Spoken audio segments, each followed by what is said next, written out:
Hello, everybody. Good Monday after evening. Sorry. Um, Hope everybody's doing good. Today, I'm going to be going over the Rotoboss, just some basic, the build of it, the general use, adjustments, things like that with the Rotoboss. Um, that way, you guys can have kind of a idea of what you're dealing with when you get one of these. Um, I'm sharing out the page right, or the video right now, so bear with me. If you wouldn't mind, if you're watching this on Facebook, go ahead and like and share. If you're on YouTube, subscribe, ring the bell, and I'm trying to get the posts up on the new site, which is on the page right there. The bottom of YouTube/channel, whatever that is. I gotta get up to, I think it's 100 subscribers. That way I could go live with it. But uh, let's see here. Yeah. Just give me a minute. Get this shared out.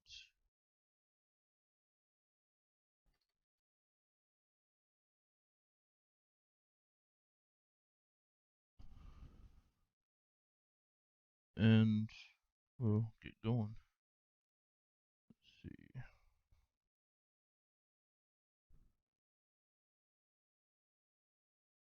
And for those of you who don't know already, today, November 1st, 2021, is Rotoboss's 2-year or second birthday. Um, and for anyone looking for a rotary, now's the time to save 10% on your purchase, with the exception of Thunder rotaries, unfortunately.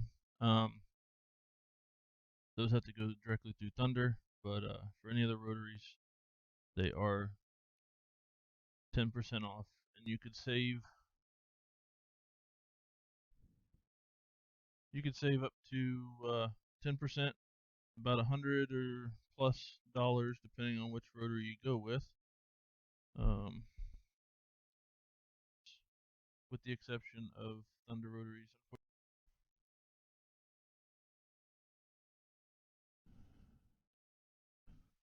All right, so let's go ahead and get to it. Right here in front of you, or in front of me on your screen, we have the low roller. So let's go ahead and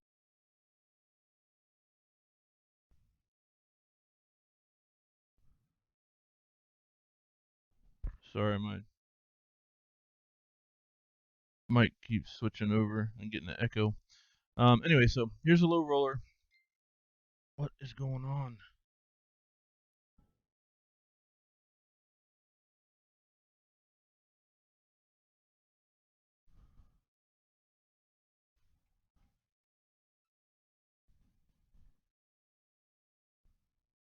Sorry, everybody. If you're seeing this, my video has frozen by the looks of it.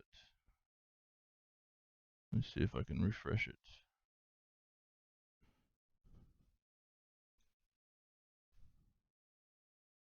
All right, there we go. Sorry about that. All right, so we have the low roller here in front of us. Wanted to go over a few things about the low roller in general and all the Rotoboss rotary attachments. Um, all the attachments here are made from 6061 billet aluminum. All the pieces are milled out of it. It is completely uh, metal, with the exception of the low roller having the plastic feet on the ends, and that's more for safety. It's something to give if something was to hit, because it's not sitting on a bed, so it cannot move. It's actually locked into the knife blades, so those grooves allow for it to lock in there. And being plastic, if something was to bound up or hit, those would hopefully break before anything else breaks. So that's why those are staying plastic. Other than that, everything's metal. Bearing blocks, um, wheels, the clamp mechanisms, the heel plates, um, lift plates, the screws, the knobs, all of that is metal. Um, the plates here, like I said, it's all milled out of 6061 aircraft aluminum, and all the plates on the rotary are 6 millimeters thick.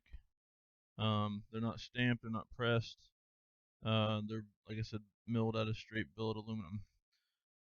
Uh, let's see. So you got the one plate, the two arm plates. The rest is run out of V-slot wheels. I use the solid wheels on this. As you can see here, I use these for a couple different reasons. One, the plastic is a lot stronger. And if you have the V notch in the wheels, they're more likely to over time collapse from the pressure put on these while just kind of in the track and resting. So the V can actually collapse in. So that's why I use the solid wheels. Um, let's see, the 2040 extrusion is the main body of the rotary and the tower itself. Um, let's see, lead screws, pretty standard for like 3D printers and things of that nature. Anti-backlash nut. This helps prevent it from moving unexpectedly or unintentionally, um, especially when you're doing repeat jobs. Like, but it still allows you on the well, shoot, on the junior. I'll show you on the junior. Some people were saying that they like to have or like to be able to move the rack around pretty quickly. Um, so basically, the rack will slide, or you can grab it and push it over back and forth. And you can also do your fine adjustments with the rod. So you can just slide it back out of the way, put your cup in, and just slide it up on there. And then make your fine adjustments from there. So I don't know what the big deal is. Some people were saying they didn't like the screw. It's pretty easy to adjust it. It was never the intention of it, but it adjusts just fine, very easily. And you can also still use the fine adjustments here with the wheel. But also for the low or the junior and the Rotoboss, they have magnet feet on them. Um, Standard, so it's not any extra. It's all included in the price. Everything else between the two is the same, except the junior has the mount feet and the Rotoboss has the mount feet that are here for sitting on the bed or other flat surfaces. Um, so the heel plate. So here's the heel plate, the same on all three rotaries. It's quickly removed by using the thumb screw. Unscrew it, you can pull it off. You can also put it on backwards, especially on the compact version or the low roller. If you need a little extra room for your item, you can spin this around and it'll give you a little bit of extra room if needed. Um, then again, putting it back on, just spin it on there, tighten it down. Clamp. Clamp's easily removable. Just undo the thumb screw here. Pop the thumb screw out. Be careful your spring don't go flying off because you have a spring on the clamp itself.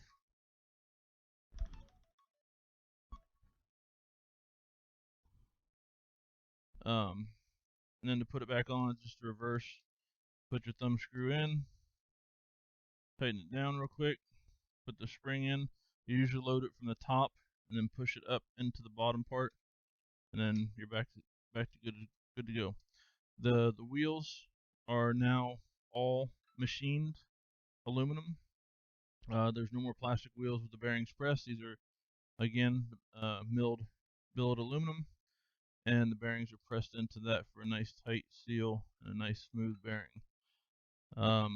Your slave wheels and drive wheels are all billet with the milled edges to give it a little more clean, classy look. The QR code here on the back of the heel plate, that is going to be to get to your owner's manual. So if you ever forget where your owner's manual's at or how to get to it, just scan it with your phone. You can pull it up anytime. To make your adjustments on your slider on this, it doesn't work as well. It still can move, but because these float around, um, actually this one's a little tight.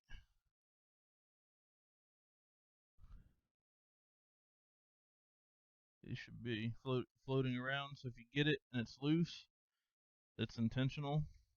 Um, this one hasn't gone through quality checks yet, so I just grabbed it off the shelf.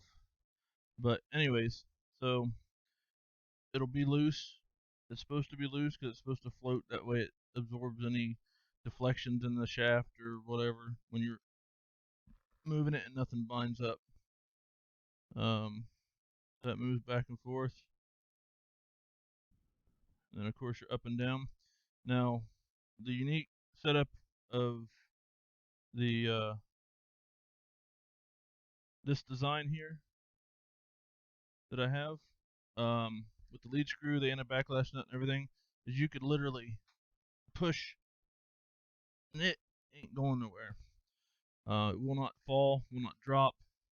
You could put heavy items on there, and it will stay where it's at.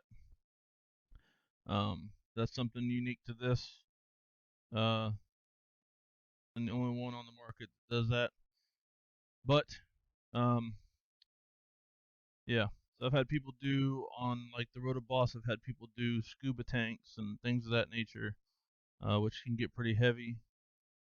So it's come in handy quite a bit for several people, but nonetheless, um, yeah. So on here as well, and all the plates, you got one here, and you got one down here, but you have eccentric nuts, and in the toolkit that you get with the rotary, um, there's a 10 millimeter nut in there.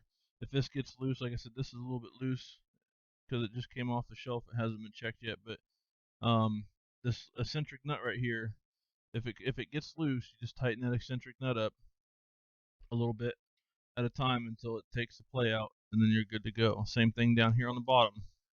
If the tower starts to get a little bit sloppy, you can take the wrench, tighten it up, and you'll be good to go. And then moving around to the motor side. All right, your motor, your drive pulley, your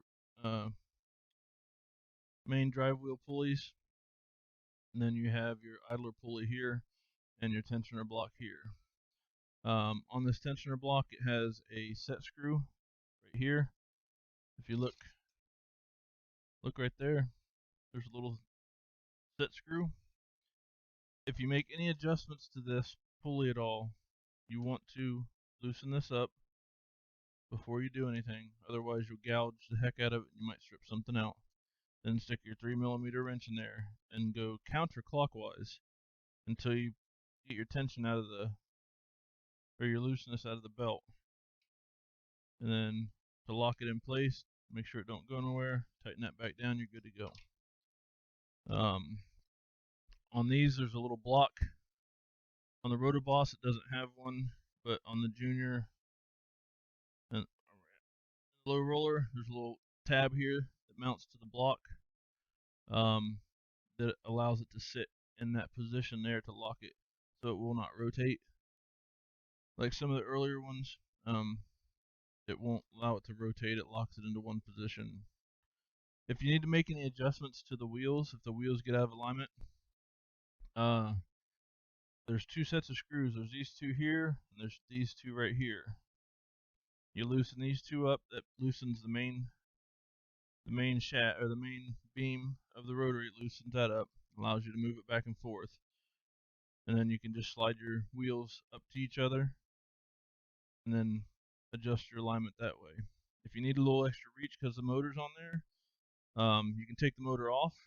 Pretty simple. Just loosen your belt, take the belt off, take the screws out for the motor, pop it off. You can check your adjustment by sliding the slave wheels up to the drive wheels, or you can run this up as far as you can. Run that all the way up. And then what you can do is you can loosen your set screws back here on these and let the wheels drop down to match the drive wheels. And that way you can do it that way without taking the motor off.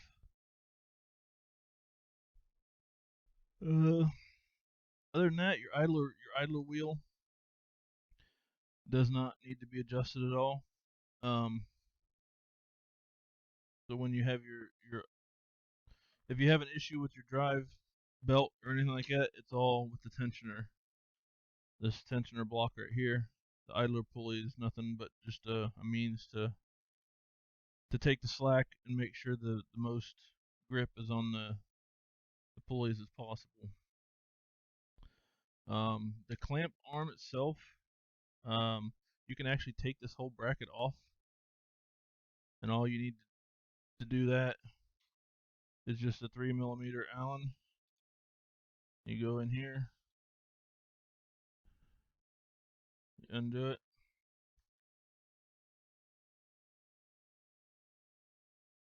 and then the arm comes off, all in one piece. Then you can do longer things or stick a bottleneck over there or whatever you need to do.